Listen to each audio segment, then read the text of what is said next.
How to remove objects from photo on the Samsung Galaxy S25 Ultra. Let's go to Gallery and select recent folder. Let's select this photo.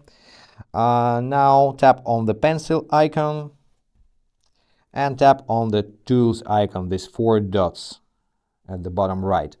Now select object eraser, the very first item.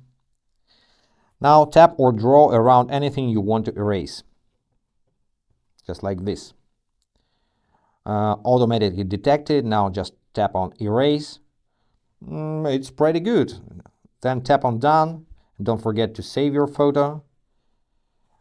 You can use more options. Save copy of the photo. So now we have original and edited photo. And I'll show you one more thing. Let's open another photo. Let's go to the pencil menu once again. Select these tools, object eraser, and you can also erase reflections and erase shadows. There are no reflections on this photo, but I can erase shadows and it affects the darker colors. And that's pretty it, guys. Hope this was helpful. If yes, subscribe to the channel, hit the like button, and be awesome. Bye, guys.